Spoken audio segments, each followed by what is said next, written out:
Welcome to Real Value Cast, the podcast about real estate, success, and where the two meet up to party.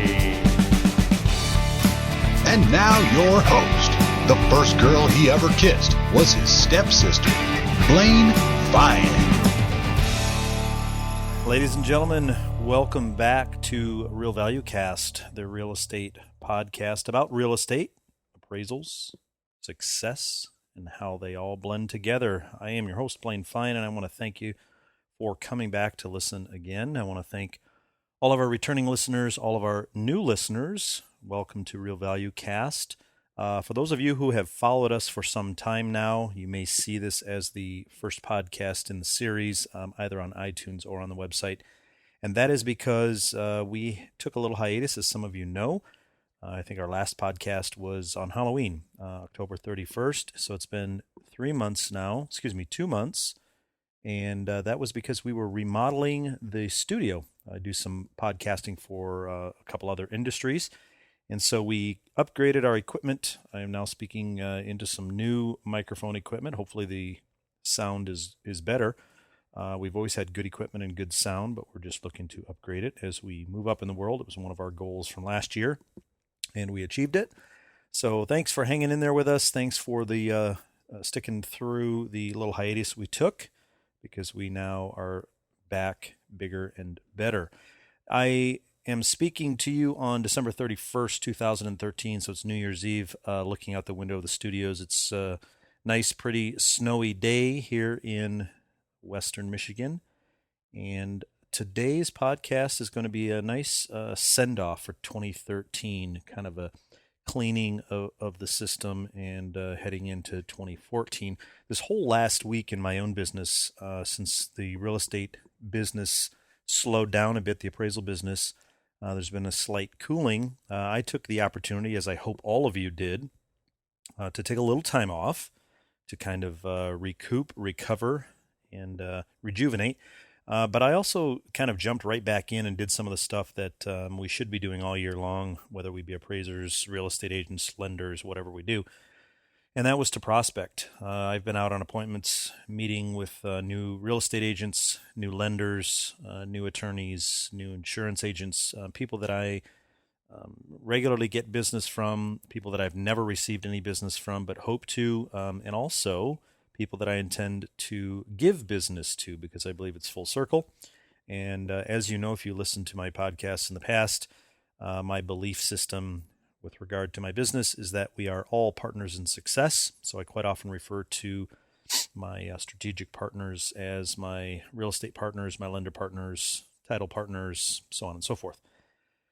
And I'm always trying to add to those. Of course, when we get busy, which is always a good thing, can be a good thing, we start, though, to work more in our business and less on our business, and some of the success steps and practices tend to fall away.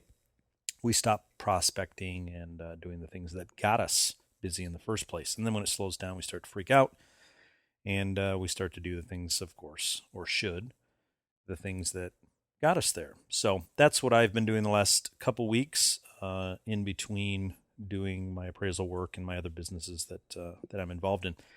So anyway, we're going to send off 2013 with a top 10 list. You know, I'm a big fan of lists. I think they help our brains organize. We tend to think that way. So this is a top 10 list. Now, I titled the list Advice for Appraisers, but, you know, as I was writing it, I realized that my past experience as a real estate salesperson, as a loan originator in a mortgage company for several years, as a service employee in the hotel industry many decades ago, as a heating and cooling company owner and furnace installer, as a real estate developer, as a real estate builder. All of these things I realized were kind of filtering into my list. My belief system was coming out in the list. So I realized that I really can't just call it advice to appraisers. I kind of have to call it really advice to anybody who wants to be successful, although there may be some things that tend to be industry specific. So if I'm speaking to my appraiser partners, you'll get it. But really, these are just some general things that I've gleaned over the years through my own training, my own coaching and mentoring that I go through, not as a coach or a mentor, but being mentored and coached by others. And I'll get right into it because I want to try and keep this one fairly short. And number one, I wrote, and again, I wrote this primarily for appraisers, but work on your personality. And this really can apply to anybody. We're in a sales business. I know appraisers tend not to think of themselves in the sales business, but we are selling all the time. We're selling ourselves. We're selling our business. We're selling our product. If you've never thought of it that way, I really suggest you think of it that way. We are selling our document to underwriters, to our clients, to sellers, to buyers all the time. Selling, taking on maybe a slightly different meaning, but we have to sell our credibility quite often. We do that through our product. We do that through our narrative, through the quality and completeness of our work, so on and so forth. But this particular point, number one, really could apply to anybody in any industry.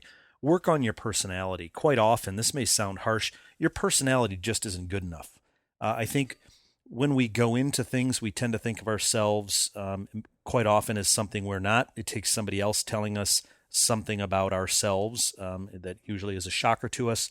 But if we allow it to sink in, we will realize we may not be what we think we are.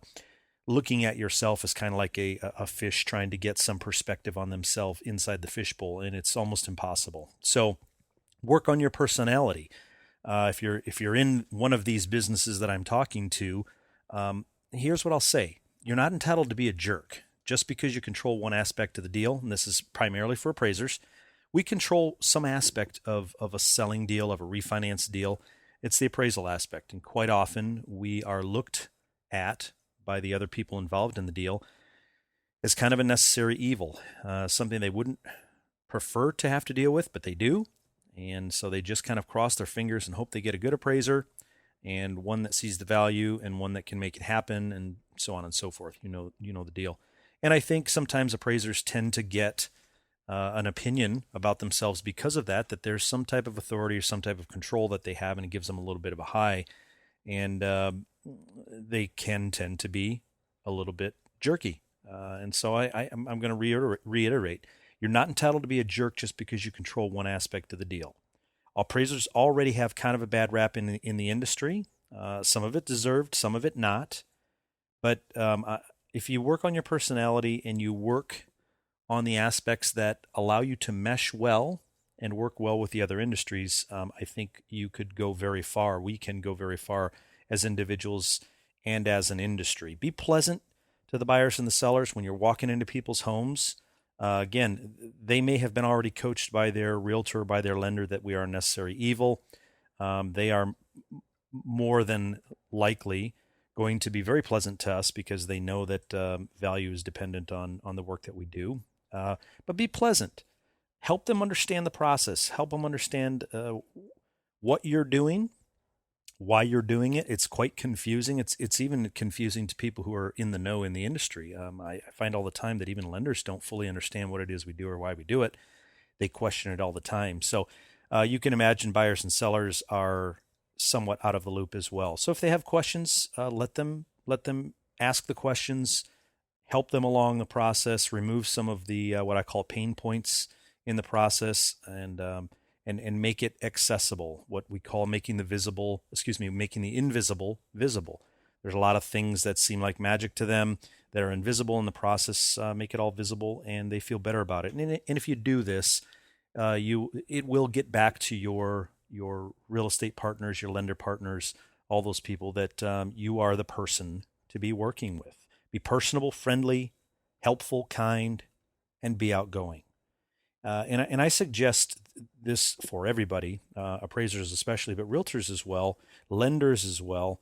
If you think you're already one of those things, personable, friendly, helpful, kind, outgoing, whatever it may be, charismatic, test it out in the mirror. If you work with scripts, which I know a lot of realtors do, the good ones anyway, test them out in the mirror. If your eyebrows and your cheeks don't move when you talk, you're not all of those things. You have to modulate your voice, your tempo, your pitch has to go up and down, can't be monotone. Your face has to move. You have to convey something with your body language. If your voice doesn't modulate, you're not all of those things. Work on that. It's almost always the case that there is something that we could all work on. So work on your personality, work on your tone, work on your speech patterns, work on how you convey things. In another point I'm going to talk about, I believe it's point number maybe 8, 7, I don't know. We're going to talk about working from scripts. Practice your scripts. It's a great time to work on your voice, work on your modulation, work on your tone. Probably most of you listening to this podcast have heard the old words, tone, and body language percentages. I think it's 738 and 55%. 7% of the meaning in any interaction comes from words, 38% from tone, 55% from body language. This, of course, comes from the great psychologist Albert Mehrabian. It actually turns out that this is kind of a myth and has been misrepresented over the years. But if you get into what Professor Mehrabian was talking about, there's some truth in it. Actually, those percentages refer to when there is miscommunication, not just any communication. Of course, it's a fallacy to say that 55% of the meaning of any interaction comes from body language, because this would mean that we should be able to almost automatically understand a foreign language just by watching somebody's body. And we know that that's not true. Also, it says that 7% of the meaning of any interaction comes from the words. Well, we know that that's not true. Almost most of the meaning of an interaction comes through the words. So it is a bit of a myth. But the point is that all of those things have to be congruent: words, tone, and body language. This is what I've gleaned from studying Professor Mehrabian's limited study on this topic, what he calls the 3 V's: verbal, vocal, and visual. Make sure that your message, how you convey it, i.e. your tone, and your body language are all congruent. Where something is incongruent, i.e. your message is out of sync with how you're delivering it or how your body language is conveying it, then the person on the receiving end gets a mixed message. Now, how this plays out for primarily any of us, appraisers, real estate agents, lenders, title people, whoever are dealing with people on the other end of a phone. This is super important, because what this means is that the people on the other end of the line are only hearing 2 out of the 3. They're only hearing your words and they're getting your tone. They cannot see your body language. They can't see your facial features. They can't see you rolling your eyes. But what they can get is they can get the tone of your voice. They can imagine through their own interpretation, their own prism, their own belief systems, their own upbringing, all of these things that filter what they hear. They can imagine what your body language is doing. And then, of course, they are listening to your words. So work on how you convey things to the people on the other end of the line. Of course, a subset of this number 1 would be work on your phone skills, but that will be, I'll do a whole nother podcast on that. Number 1, work on your personality. Number 2, I've already kind of touched on it. See yourself as a partner in the process. We've talked about it in other podcasts. Your realtors, your lenders, your title, your underwriters, your inspectors are all partners in the process. Speaking, of course, to appraisers, but this could be, I could be saying the same thing to a real estate agent. Look at appraisers, lenders, title, underwriters, inspectors, all partners, all spokes in the same wheel. We are all strategic partners in the process. We've got to work professionally with each other. We've got to be helpful. We've got to be understanding. I'm going to talk in another point about appraisers being understanding of the process and understanding of what maybe the realtor or the lender is going through. So see yourself as partners in the process. That's number 2. Number 3, I wrote down, work on your communication skills. Of course, we just spent an exhaustive discussion in number 1 about working on your personality. We touched on communication, words, and tone. Make sure you're modulating. Make sure you're going up and down like my voice is right now. We're trying to convey something. Be kind, respectful, appreciate when you're talking to somebody how your message is getting across. And remember this. This is an important concept. Everybody is a volunteer in the relationship or in the communication or in the interaction. They don't have to be there.